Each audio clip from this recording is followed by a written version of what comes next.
dissension et distorsion de point de vue des patriotes concernant l'accueil du Khalife des Mourides Mountakha Mbacké, des membres de la coalition Yewwi Askan Wi qui sont partis lui rendre visite concernant la situation catastrophique, insalubre du président Ousmane Sonko qui se trouve presque dans un état comatique, dans un état végétatif, dans un état presque proche de la mort, une mort certaine, une mort qui guette la démocratie, une mort qui guette la paix sociale, une mort qui guette un avenir du Sénégal qui me paraît actuellement, à l'heure où je vous parle, un avenir sombre. may wax rek ndax li fi xewoon barki dem ba ñu gis ay membre coalition Yewwi Askan Wi demoon Touba seeti le Khalife des Mourides Mountakha Mbacké di waxtaan ak moom pour nuñ mën a def ba xalif bi moom jéem a convaincre le président Ousmane Sonko pour que mu dàkkal grève de la faim bi mu nekkee te loolu nag bi mu xewee gis naa ay message yu bare yoo xam ne tukkeekoo na ci patriote yu bari ñii di wax naan waaw waroon nañ faa dem di ko fa waxee jéem a wax xalif bi pour mu wax Ousmane Sonko bàyyi grève bi mu am ñenn ñoo xam ne dañoo génn ne ñoom wóoluwuñu xalif bi ne xalif bi ci boppam moom ak Macky Sall ñoo bokk benn mbuus dañuy complot ñoom ñoo téye Sénégal Macky Sall day téye Sénégal mais daf koy jaarale toujours ci le xalif sëñ Mountakha Mbacké pour mën a noot sénégalais yi léegi nag bi exposé dama ciy génn rek duma ci joxe sax suma xalaat dëggantaan boobu ci beneen vidéo laa koy def nga xam ne foofu sama xalaat laay joxe dëggantaan nan laa gisee mbir mi ak nan laa gisee taxawaayu sëñ Mountakha waaye fii daal damay def benn exposé boo xam ne rek damay fësal wone li patriote yi xalaat ci loolu quelques exemples laay teg yoo xam ne yu am solo la exemple yoo xam ne boo ko xoolee di nga ci mën a comprendre l'état d'esprit ak tension ak nan la patriote yi gisee situation bi waaye Yewwi Askan Wi biñ demee Touba ak ni ñu waxtaanee ak xalif bi loolu laay jota teg fii ñu jëm ko analyser tuuti rek analyse bu gàtt la du yàgg mais dama ni mat na ñu analyser ko parce que c'est une chose importante boo xam ne dañ ko war a teg ci kaw taabal bi léegi nag lu tax lii am solo ndaxte information yi ñi ngi ko gis man maa ngi ko jëlee ci Jotna Média waa Jotna Média ñoo waxoon ni ci seen communiqué bi ñu def seen page Facebook ñu ni le khalife nous a envoyé vers Ousmane Sonko. Ça c'est Habib Sy qui parle. Habib Sy de dire encore le khalife général des Mourides Serigne Mountakha Mbacké qui recevait la conférence des leaders de Yewwi Askan Wi ce mardi à Touba a confié aux membres de la délégation un message à porter chez Ousmane Sonko. Le patriarche de Darou Minam a également remis au groupe une commission à rendre au principal opposant du régime de Macky Sall. Le khalife nous a envoyé vers Sonko, il nous a aussi confié un présent à lui remettre. Nous ne pouvons pas dire à l'instant ce que le khalife nous a donné, mais après avoir rencontré Sonko, nous allons nous adresser à la presse, a déclaré Habib Sy. Monsieur Sy a précisé face aux journalistes qu'ils ne divulgueront ni le message ni la commission remis par le Saint-Homme. Gis ngeen démb la jotoon a xew conférence jotoon na xew ils ont rendu compte biñ jugee seeti Ousmane Sonko def nañ ko waaye man li ma intéressé mooy ñoom biñ demee dañoo def ab délégation xam nga solinu sëriñ maanaam ay xaftaan dem ca Touba gisante sëñ Mountakha waxtaan ak moom wax ko li seen tànk te loolu expliqué naa ko sànq sax mooy que ni comme sëñ Mountakha kilifa la ci Ousmane Sonko nee nañu dañoo dem ci sëñ Mountakha pour mu wax le président Ousmane Sonko maanaam sëñ Mountakha moom bu wax ak président Ousmane Sonko xëy na président Ousmane Sonko dina mën a dàkkal grève de la faim maanaam xiifal gi mu nekkee ak maral gi mu nekkee. ànd ci ay délégation ñoom Aïda Mbodj Habib Sy ñoom Guirassy ñoom Maymouna Bousso ñoom Birame Souleye Diop ak ñeneen xam nga ñoom Abass Fall ak ñu bari ak Moussa Youm buñ fa demee gisante nañ nag Sëñ Mountakha waxtaan nañ ak moom wax ak moom lu bari ñoo ngi nii toog recevoir xalif bi recevoir leen ñu wax fa ay wax yu am solo ñoom Gakou ngi nii toog Guirassy Birame Souleye, il y a Monsieur Dianté, il y a Abass Fall, il y a Maymouna Bousso ñoom ñëpp en tout cas daanaka une relation et une délégation forte moo fa demoon te bi ñu fa demee wax dëgg yàlla gis nañ liñ fa jëlee waaye loolu bu mu jotoon a xew ba noppi dafa am ay patriotes yoo xam ne patriotes yooyu kenn demul ñu des patriotes yooyu dañ di ay patriotes yoo am ne danoo am xel ñoom. seen xel màcc na ci lu bari ci luy dox ci Sénégal te ñoom ay citoyen lañu te am nañ droit joxe seen xalaat ci lu xew Sénégal te kenn ci patriote yi mooy Akhenaton mi nga xam ne kenn dootu ko présenté ti te Akhenaton yëkkati na ay kaddu wax ay wax yoo xam ne wax dëgg yàlla dina am ñoo xam ne duñ ci d'accord te dinaa wane effectivement ñi nga xam ne dañoo taxaw ne d'accorduñ ci waaye daal Akhenaton wax yi mu wax. pour man de ay wax la yoo xam ne war nañ cee bàyyi xel war nañ cee sukkandiku pour mën cee teg ay analyse yoo xam ne yi donte dina neex ñeneen ñi waaye itam du neex ñeneen ñi Akhenaton moom de nee na Ousmane Sonko a intérêt à rejeter tout ce qui vient du khalife des mourides qui refuse de le soutenir en public. kon gis nga Akhenaton wax ji mu wax la joo xam ne man sama biir xalaat ak ni ma ko gisee mooy waxu Akhenaton bi munoo ko repousser munoo ko xalab à 100% parce que il y a un précédent li jotoon a xew fii mois de mars 2021 mooy que ni le khalife des mourides Mountakha Mbacké ci boppam moom la Macky Sall yebal ci président Ousmane Sonko pour que Ousmane Sonko wax xal ndaw ñi ñu teggi seen tànk bàyyi li nekkee te bi mu defee loolu Ousmane Sonko déggal na ko Ousmane Sonko baissé la tension réew mi delluwaat ci jàmm. waaye nag Ousmane Sonko ak ay nitam dañoo bind mémorandum jox ko ne ko yi ñooy suñuy charte dañoo bëgg nag Macky Sall mu exécuter yooyu charte te ba léegi amul benn daanaka boo xoolee amul benn charte boo xam ne Macky Sall respecté na ko te Sëñ Mountakha ci boppam moo taxaw ne daf ñoo amel bor te moom fayagul bor bi kon nag nit koo xam ne dalaa amel bor fayagu la kooku war a ñëwaat ne la lebal ma ne sa xel war naa teey kon waxu Akhenaton yi man. Personnellement dama ne bii vidéo du ma ci def analyse yu bari mais personnellement mënuma xalam wax ji mu wax pour man Akhenaton il a entièrement et totalement raison te li Akhenaton teg du moom rek moo ko teg am na ñeneen ñoo xam ne teg nañ li ni mel Pape Alé Niang xam nga Pape Alé Niang bokkut ak Akhenaton xëy na bu doon Akhenaton la nit ñi dañ naan Akhenaton c'est quelqu'un de chaud il est sulfureux il est radical machin mais Pape Alé Niang ku xool bii texam war a xam ne li Akhenaton wax Pape Alé Niang moom lay xaw a junj te Pape Alé Niang nee na le vénéré guide Serigne Mountakha Mbacké a demandé à Ousmane Sonko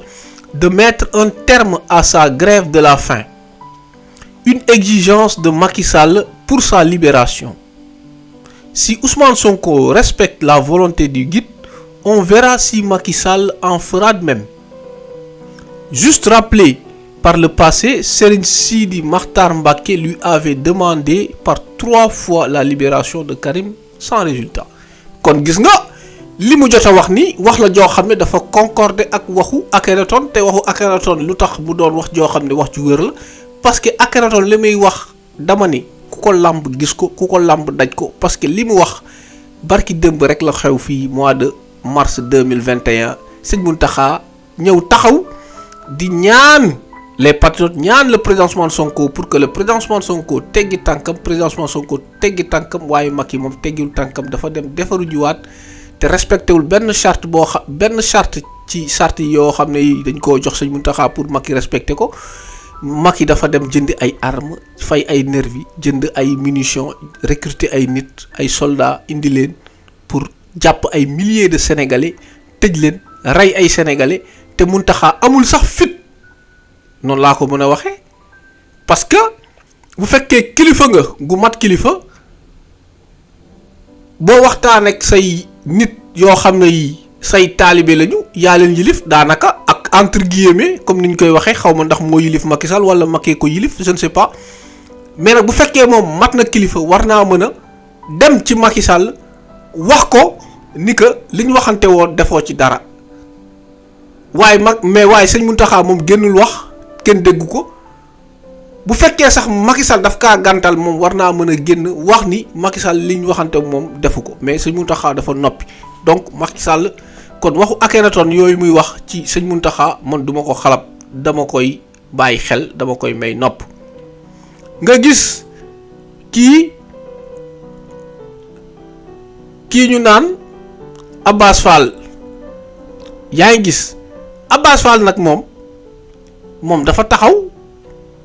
di attaquer Akhenaton yaa ngi gis Abbas Fall moom dafa taxaw di attaquer Akhenaton yaa ngi gis Abbas Fall moom lan la wax moom nee na Akhenaton est un véritable imbécile Abbas Fall la fa ko wax de nee na Akhenaton c'est un véritable imbécile yaa ngi gis nee na Akhenaton c'est un véritable imbécile xam nga nee na nee na Akhenaton c'est un véritable imbécile bon texte bi nag laa gisul quoi texte bi gisuma ko xam nga gisuma texte bi mais texte bi baa ngi fi woon quoi bon bàyyi ma xoolaat ko nee na Akhenaton est un véritable imbécile le Pastef n'est en rien mêlé à ces insultes du nit ku baax xaj sax moo ko tane Abbas Fall mooy wax loolu ça veut dire que ni patriotes yi dañoo diviser ba ci sax waa ji mu tudd sax Issa Diène gis naa ko mu def live ne Ousmane Sonko dafa am kilifa waaw patriotes yi jot a taxaw di ŋàññi sëñ Mountakha ne waaw Ousmane Sonko warta déglu Mountakha xam nga Issa Diène wax nee na yooyu patriote li ñu def du yoon te ñooñu sax bokkuñ Pastef Issa Diène def loolu wax li ni mel di attaquer ñoom Akhenaton daal xam nga Abbas Fall ak Issa Diène ñoom ñoo bokk xalaat ñoo taxaw waxee noonu ni Ousmane Sonko dafa war a continuer di déglu sëñ Mountakha ñoom Pape Alé Niang ñoom Akhenaton ba ci maam seen mii nga xam ne sax mu ngi féliciter Akhenaton ñoom d'accorduñ ci waxu Issa Diène ak waxu Abbas Fall wax ni Akhenaton il a raison pour son live d'hier sur le Père Noël xam ngeen ko mu doona waaw xam ngeen kan mooy Père Noël sëñ Mountakha moom la ñuy tuddee Père Noël léegi nag nee na merci Akhenaton pour le live d'hier sur Père Noël et ses complices politiciens kon yaa ngi gis ni Pape Alé Niang Akhenaton ak Mame Sène daanaka ñoom dañuy alerter Ousmane Sonko la ñuy wax ne ko na def attention waaye Abbas Fall moom ak Issa Diène ñoom ils sont du côté talibé xam nga wax ni ok Ousmane Sonko dafa war a continuer di déglu waxu sëñ Mountakha et machin xam nga noonu la demee waaye daal loolu yëpp bu amee gis nañ benn patriote boo xam ne bu xoromu la sax moom nee na président Ousmane Sonko Macky Sall se cache dans les noix tu vois pas les noix de coco mais il s'agit des noix de tàndarma sëñ Mountakha yaa ngi gis waaye nag buñ paree ci loolu boo demee fii wàcc ci commentaire yi mooy ci page Jotna Média bi yaa ngi gis patriotes yu bëri patriotes yu bëri dañoo génn def ay commentaires di ci wax ay wax yoo xam ne boo ko liiree effectivement man li ma ci jàng mooy je vois que ni patriotes yi de façon générale ils sont unanimes sur quoi ils sont unanimes sur le fait que Ousmane Sonko dafa warul déglu président sëñ Mountakha mooy que ni Ousmane Sonko il doit se méfier de Serigne Mountakha man de loolu laa dégg loolu laa gis léegi nag loolu noonu dañ koy analyser xool selon des statistiques sur ces commentaires yi ñu jot a am fii nii ñu xool patriotes yi ban côté la ñu gën a féete ñu xool ndax patriotes yi ñoom ils sont du côté de Akhenaton wala ñoom ils sont du côté de Abbas Fall waaye daal lu wér te wóor mooy boo xoolee bu baax man li ma jotoon a xool gis naa ni patriotes yu ñu bëri ci côté Serigne ci côté Akhenaton lañ gën a féete yaa ngi gis kon nag man daal li ma mën a wax mooy en tout cas ce qui est sûr et certain c'est que les voix sont divisées. Ce qui est sûr et certain mooy que les patriotes ils ne parlent pas le même langage quant à la visite des membres de la coalition Yewwi Askan Wi chez Serigne Mountakha Mbacké. ñii di wax naan ay dóor la ñii di wax naan non dafa war a déglu waxu kilifa waaye daal li wér te wóor mooy idées yi daal bokkul ñii dañuy waxee nii gauche ñii di waxee droite ñii di xam nga Akhenaton taxaw Akhenaton moom on connaît sa position depuis toujours et que je respecte fortement ses positions. Akhenaton c'est un homme que je respecte qui est d'une grande capacité d'analyse, une grande capacité de prospection. Nit la koo xam ne waaw parfois nit ñi dañ koy attaquer quoi mais nag Akhenaton booy xool bu baax war nga xool effectivement li muy wax ndax wax ju jaadu la wala nekkul wax ju jaadu waaye daal man ni ma ko gisee quand j'analyse bien les propos de Akhenaton je vois en lui comme quelqu'un qui a quand même une certaine analyse lucide sur la situation du Sénégal. Moom il a toujours été sceptique quant à la position des marabouts et aujourd'hui je pense que l'histoire lui donne raison. Mame Sène tamit li mu wax Akhenaton Mame Sène wax na dëgg xam nga Pape Alé Niang taxaw na di wax ay wax yoo xam ne dama ne junju doy na boroom xel. Pape Alé Niang li mu fa wax ay wax la yoo xam ne boo ko jàngatee bu baax dafa nekk di wax ni Ousmane Sonko sax bu dàkkaloon grève de la faim sax liñ waxante man sëñ Mountakha di waxanteeg Macky moom wóoruñu sax que ni Macky moom lim diggaaleeg sëñ Mountakha dina ko def parce que Macky Sall tàmm na yooyu. Macky Sall boo demee ci moom di ut ay audience yoo xam ne yii daf koy wóor ni lii fii amu ci victoire moom Macky Sall du ko appliquer kon nag man waxu Akhenaton laa gën a gëm. Akhenaton li mu wax moo gën a wóor parce que Ousmane Sonko bu respecté xalif général sëñ Mountakha war ngeen xam ni Macky Sall moom respecté wul sëñ Mountakha lan la jàppee sëñ Mountakha ci sama gis-gis mooy moom Macky Sall dafa jàppee sëñ Mountakha comme un petit talibé un gosse de rien du tout comme quelqu'un qui n'a aucune valeur il ne le respecte pas il s'en fout même de lui xaw ma ndax Mountakha xam na loolu mais man noonu laa ko jàngatee noonu laa ko jàppee damaa jàpp ni sëñ Mountakha moom Macky Sall respecté wu ko Macky Sall faalewul sëñ Mountakha te man noonu laa gisee mbir mi noonu laa gisee situation bi moo bëgg a wax ni kon patriotes yi ñi nga xam ne ñoom dañoo taxaw ne ñoom ànduñu ak li waa Yewwi Askan Wi dem ca kër sëñ Mountakha di ko jéem a ñaan pour mu dem ñaan le président Ousmane Sonko pour que mu dàqal grève de la faim bi man dama ni ñoom wax dëgg yàlla yooyu patriote dama gëm ni ñoo gën a nekk ci yoon bu wër parce que sëñ Mountakha mënut a wañ loxo yi Macky Sall ndax Macky Sall c'est un faux type Macky Sall il n'est pas sérieux nit ku mel noonu dangaa war a def attention ak moom parce que c'est des gens yoo xam ne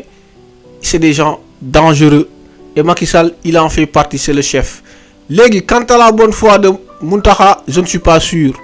je ne sais pas s'il est de bonne foi mais en tout cas je me méfie de sëñ Mountakha comme je me méfie de Macky Sall donc léegi nag may jeexal ci benn affaire boo xam ne bii yaa ngi gis il n'est pas le seul c'est pas la seule délégation de Yewwi Askan Wi ñoo dem ci sëñ Mountakha yaa ngi gis même Atepa dem na ci moom ànd ak ay nit xam nga ba Pape Sané moo ko publié wax ni après les leaders de Yewwi Askan Wi c'est au tour de l'architecte Pierre Goudiaby du docteur Cissé médecin personnel de Ousmane Sonko de se rendre à Touba en compagnie d'un neveu du khalife général. La délégation a été reçue par Serigne Mountakha. Moi je pense que wax dëgg yàlla il faut mettre hors jeu Serigne Mountakha. Il n'a ni les compétences, il n'a ni les capacités, il n'a ni le pouvoir spirituel ni temporel mënu ko. Il faut qu'on le sorte dans ça ñu jël suñu combat ñu xeexal ko suñu bopp parce que s'il y a toujours une personne tierce qui s'interpose entre le peuple et le prince je te dis cette personne est de mèche avec le prince, parce que man loolu la sama expérience loolu la may loolu laa gis. sëñ Mountakha mënut a wañ loxoy Macky Sall sëñ Mountakha mënalul dara Macky Sall lu ko Macky Sall wax tey Macky mën na ci génn ëllëg. kon nag man sëñ Mountakha bu ma wóoree ni mon interlocuteur qui est Macky Sall du respecter waxu le négociateur, man du ma déglu waxu sëñ Mountakha. man loolu laa gëm loolu laa foog ni moom la patriote yi war a taxawee. xeex bi dañ ko war a xeex suñu xeexu bopp mais négociation taxul ñu génn ci. noonu laa gisee xeex bi kon force et vigueur. Que Dieu sauve Ousmane Sonko.